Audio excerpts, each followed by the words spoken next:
What is going on, guys? A lot of you have been asking where and how I bought my Surron, so today I'm going to be explaining it in detail. So let's switch over to the GoPro footage.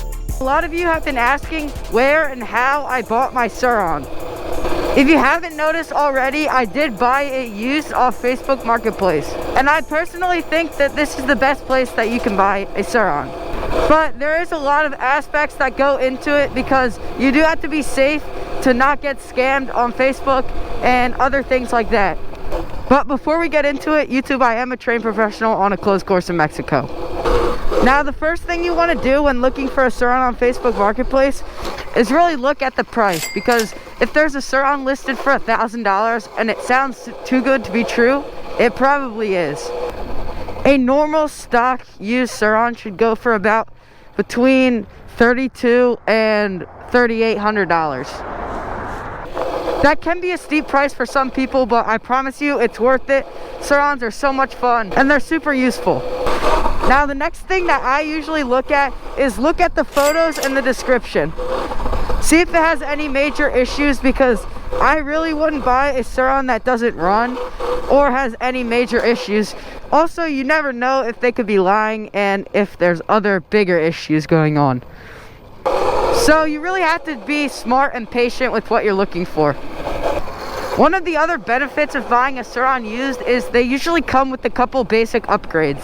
For example, when I bought my Surron, it already came with a chain drive, which is a $100 upgrade already.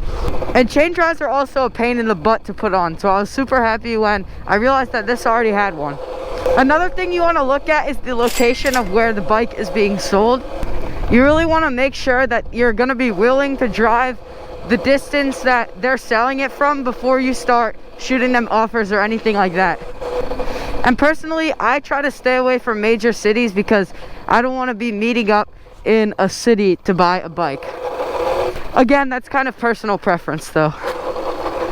After you get past all those aspects, the next thing that you're going to want to do is message the seller. Now, personally, I ask a lot of questions, but the basic questions that you're going to want to ask is, how many miles does it have? Has it ever been crashed? Does it have any issues?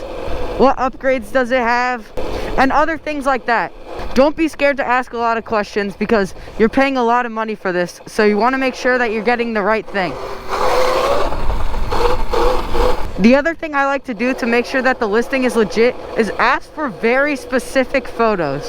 For example, ask them to send you a picture of the bottom of the battery, because the bottom of the battery does have some information on it that's very important. For example, the voltage, which all Surrons are 60 volts, but the amp hours can vary depending on which year you're getting. But overall, if you're getting any sketchy feeling or if the seller's acting sketchy at all, you really do not want to get it, because at the end of the day, you don't know who you're meeting up with. And I promise there's going to be more Surrons on Facebook. So please don't meet up with a sketchy seller. Once you have all of the following figured out, the next thing that you're going to want to do is find a meetup location. Now, you always want to meet up at a public location. I find that parks are the best. That's where I met up to buy my Surron and also sell my Razor build. But you want to make sure that you meet up with people and security cameras around, just in case anything goes wrong. And if you are a minor, I would strongly recommend that you have a parent or guardian come with you. And even if you aren't a minor, it's a good idea to have a buddy come with you. Alright, you've done all the steps so far and you're going to meet up with this person. The first thing you want to do is look around the bike. Look for any scratches, scuffs, rips in the seat, and overall any sort of damage.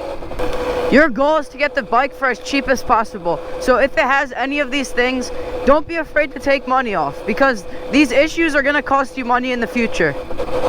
Make sure you test ride the bike too, and make sure everything feels smooth and both the brakes work. And ideally, you want the rear brake to be able to lock up. Now, the last thing that I would suggest doing before buying the bike is you want to flip the breaker, unplug the connectors, and take the battery out. Then put the battery back in, plug everything back in, and flip the breaker and make sure it works again. Now, make sure you listen up, because this is very important. I'm going to teach you all some breaker etiquette. When you're taking your battery out of your Surron, you want to make sure you flip the breaker, unplug the connectors, and then take your battery out. And to put it back in, all you have to do is put the battery back in, plug the connectors back in, and flip your breaker. Now this is very important. When you're charging your battery, you can take it out and charge it, or you can charge it in your bike, but you must have the breaker flipped. If you don't have the breaker flip, then the battery connectors from your bike to your battery can become welded together.